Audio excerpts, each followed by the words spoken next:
Good morning, everyone, and welcome to Mobility Matters.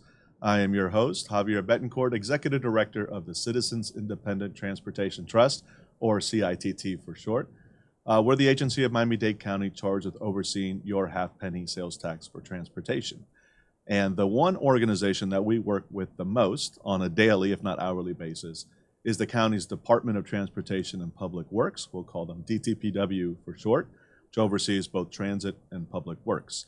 And we are honored today to have a guest from DTPW, Sean Adgerson. Sean is the Chief Operating Officer, I almost gave you a promotion, COO of DTPW. Sean, welcome to the show. Thank you. Glad to be here. Appreciate the invite.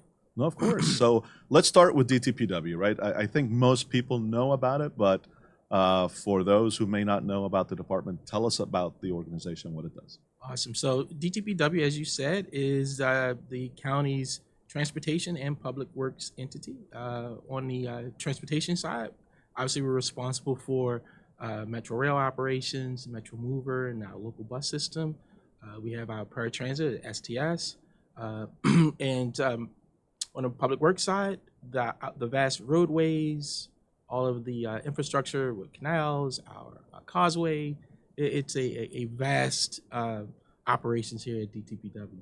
Right, enormous departments. It used to actually be two different departments that were brought together because mobility really at the end of the day kind of crosses both sides of that. Right, so I think 4,000 employees strong. Wow. Transit or transportation side has over half, with about 2,000 or so in the transit operations side of the house. And looking to hire more, right? Yeah, definitely looking to hire more. And we'll get into that in a second. Yeah. So let's learn a little bit more about you and your role. So Chief Operating Officer, what does that entail? So as the Chief of Operations on the transit side, I'm responsible for the day-to-day operations of the transportation system on the transit. That includes our 25-mile Metro Rail and all of the stations and operations within it, Metro Mover, as well as our local bus system. And then I also have some operation support functions, some engineering, as well as some of our parts and sort of goods and service acquisitions to keep the operations going. Again, we have the most employees with our partners with TWU and some of our other TWU? Transit Workers Union. They are our biggest partners as relates to the labor side. So that's our bus operators, our train operators, all of our maintainers, and a variety of other support functions to sort of keep the operations going. So that challenge of moving people here is one I don't take lightly. Prior to joining DTPW, I'm in my 9th month, so I've been here since August. I think I make 10 months in a week. Prior to that, I was in Baltimore. I was the Chief Operating Officer there. I spent 8 years in Baltimore as a deputy COO, and then the last 4 as the COO there. So in Baltimore is a larger modal system. It was the largest one, almost the largest in the country. I had 3 railroads and more comprehensive bus network that include commuter bus, paratransit, as well as a local bus system. So that experience, sort of helped me transition here to Miami. And are you a native Marylander? I don't know what the word is. Yes, you got it right. I'm a native Marylander, born and raised in Baltimore. Okay. Although I spent my last 20 years living in a town sort of northwest of DC, so it's considered a suburb of Washington DC. It's a town called Frederick, is where Frederick Scott Key, who wrote the Star Spangled Banner, that's where he was from. So lived in that town and sort of commuted back and forth to Baltimore. But yeah, born and raised there, went to school there. Terrapin through and through. Yeah, I'm a Marylander through and through. But nonetheless, when opportunities comes, you look for ways to want to enhance your career and use your talents to help. And so the opportunity here, I saw that Miami's right on par to really explode from a transportation perspective. With the SMART program, there's a lot of things that are going on here that are really going to move us to up on that rank in terms of ridership and multimodal service and all those good things. What are your first impressions of Miami?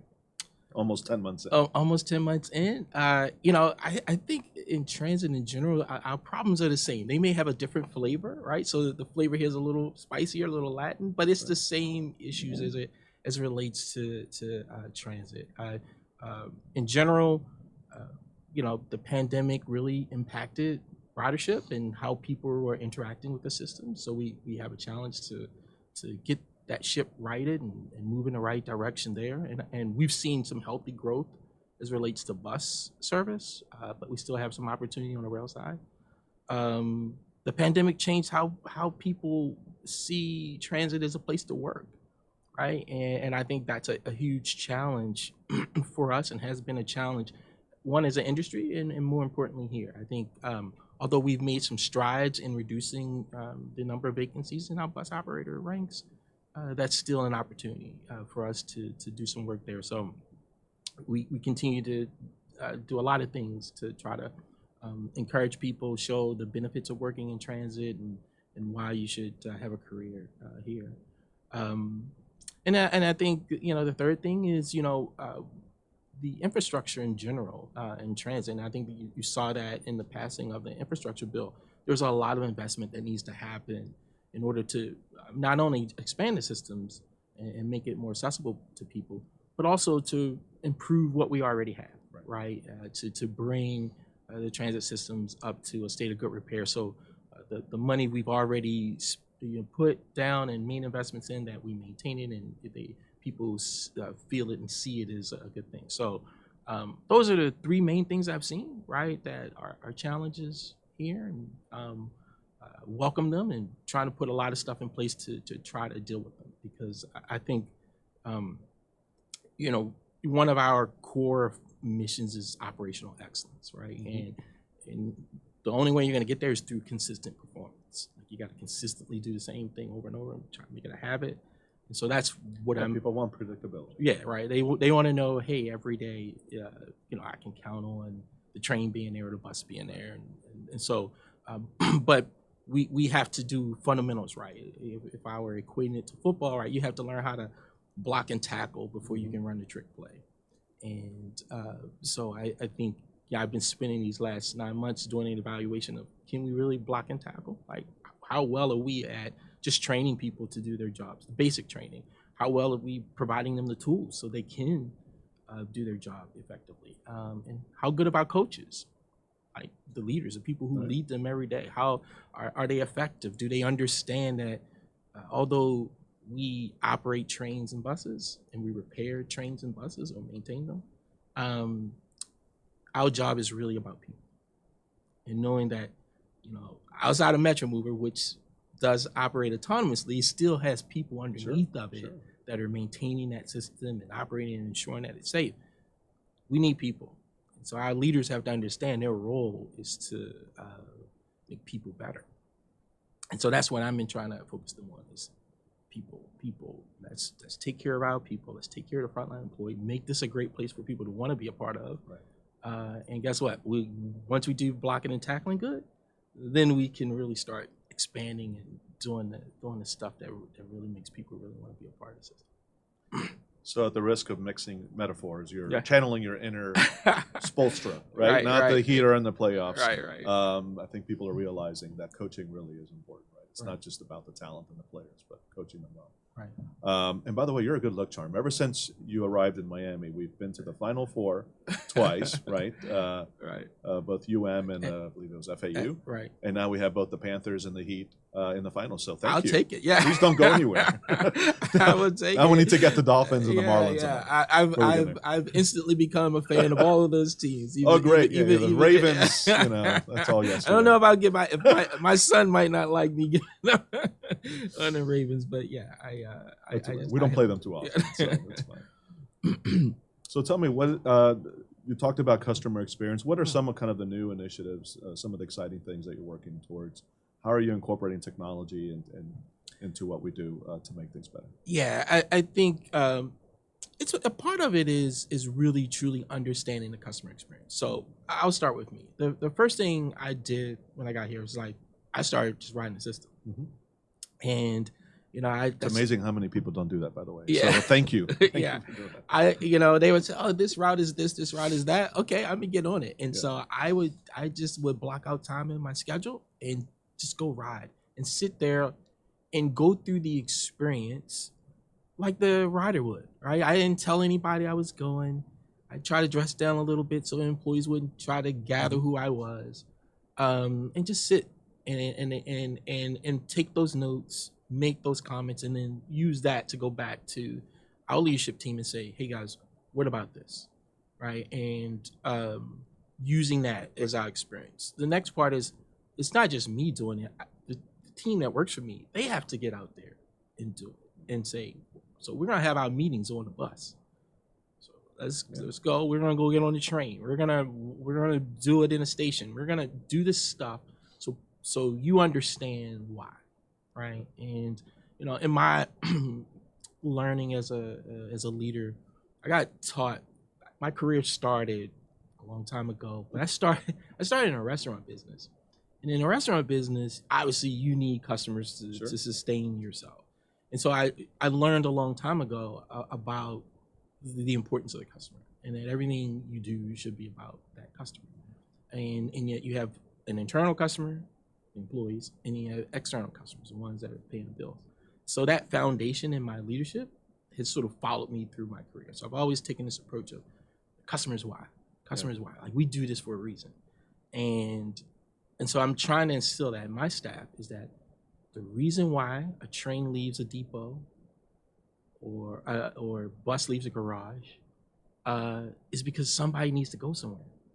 They need to do something, right? They need to get and that's to get there on time. Right? Yeah. They need to get to whatever life is taking them towards, right? And if we don't recognize that the bottom line basic that they are counting on us to take them to wherever they need to go, to the doctors or school or wherever, right?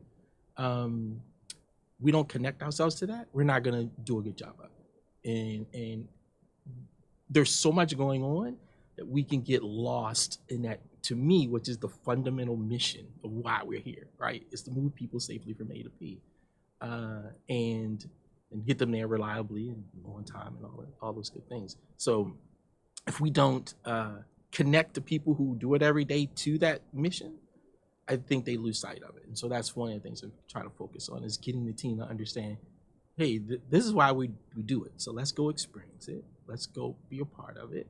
Let's go see what they see. Let's go wait on the bus stop when it's hot and humid here and raining out of the blue, all that stuff. So it goes and changes our direction.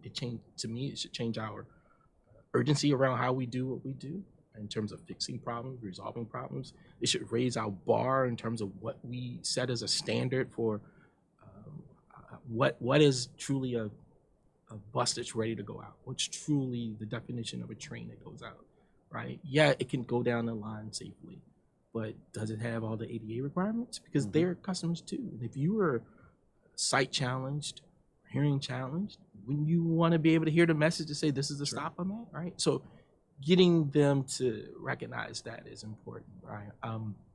And I think the other thing too is data, right? It's easy to say, okay, here's what our on-time performance is, but tell me where I'm having the issue. Is it this particular part of the route? Is this particular time of day? Is it a particular operator? Is it particular, like, we have to really start peeling back the layer and not just look at that big overall bottom line number, but what are the numbers underneath of it to tell a story? Because maybe it changes how we schedule, where we route the bus, all the things that make up a schedule. And so really, I've been working with the team on trying to, hey, let's do a better job of understanding data and painting a picture of what it is we should work on, so that as we start to say, hey, yes, this is our ultimate goal, but what are these tactics we really need to do to get to this goal? Maybe just saying that stated goal is not enough. There should be, we see here from this data point, it's really this. Right.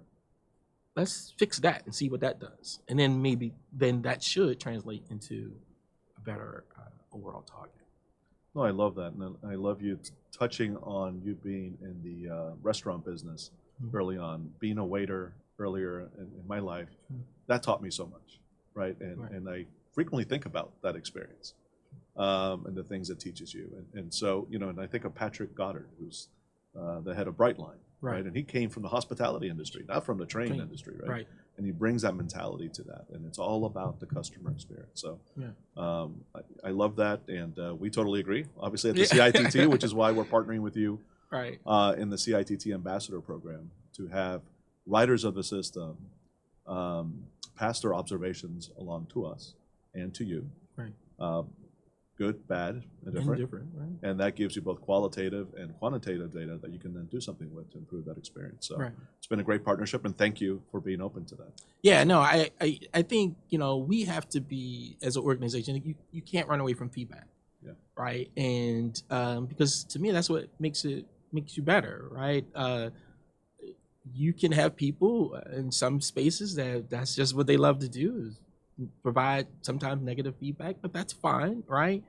That to me should just make you better, right? You should say, hey, what can I do, right? If we strive for the perfect trip, even if we don't get there, it should be good enough that most people will say, I really enjoyed that experience, right?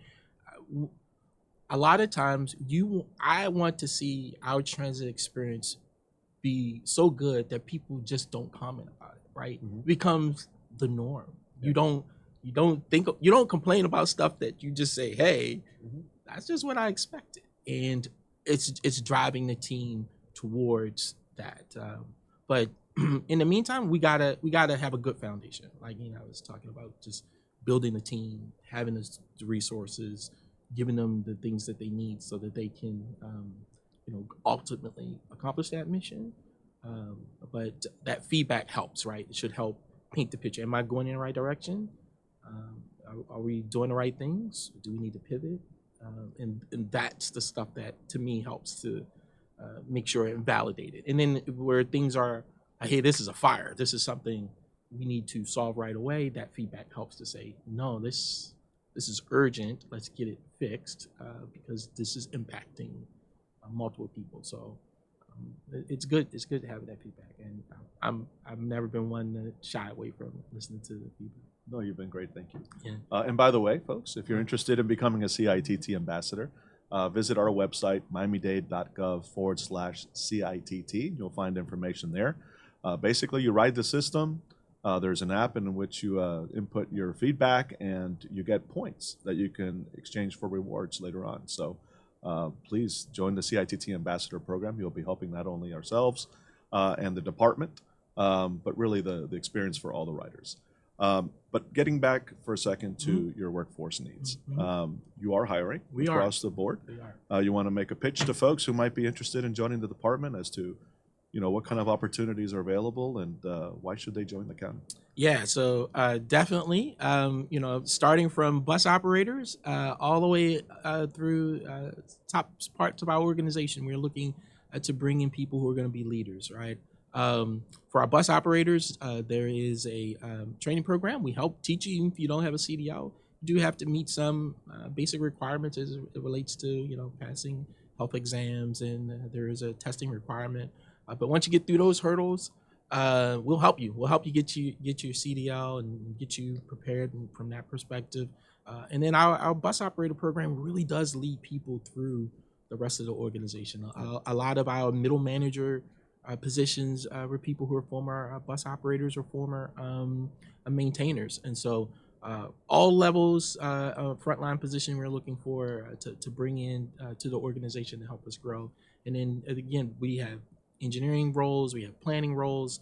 What else? We have a lot of support functions within the organization, HR functions that are available to help us, sort of move the agency to the next level. So definitely come on board. Like I said, I've been here 9 months.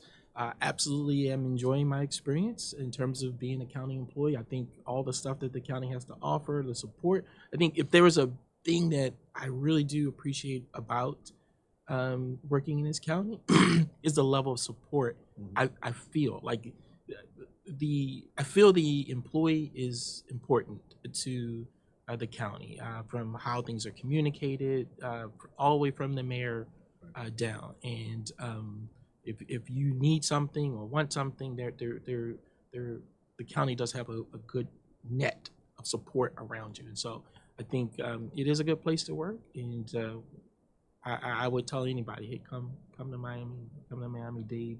Definitely come to the Department of Transportation. Public Works is a great organization.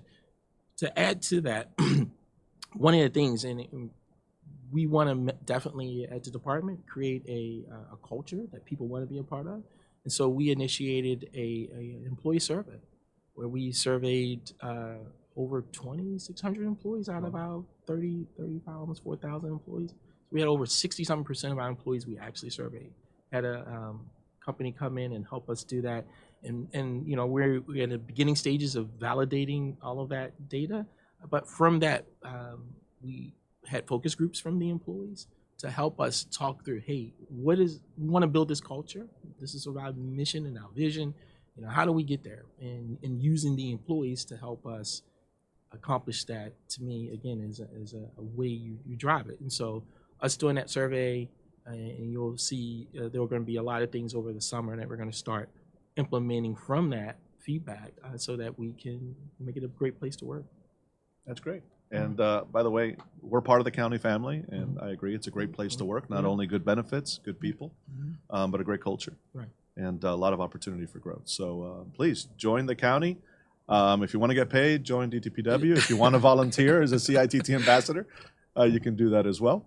And unfortunately, that's all the time we have today. I want to thank you for being a guest. Thank you for everything you do. I appreciate it. And thank you for bringing some good luck to our teams. Go Heat. Go Heat. Go Panthers. If they lose in the finals, we'll blame Sean as well. But that's not going to happen. We're going to win. Yes. Folks, that's all the time we have today. We want to thank our partners in this endeavor, community newspapers, for producing the show. We are here every 2 weeks from 9 to 10 a.m. every other Thursday. So please continue to stay tuned. And again, if you're interested in volunteering with the CITT, either as a transit ambassador or if you wish to join our board of directors, we have several vacancies. Please visit our website to learn more, miamidade.gov/CITT. Thank you and have a great day.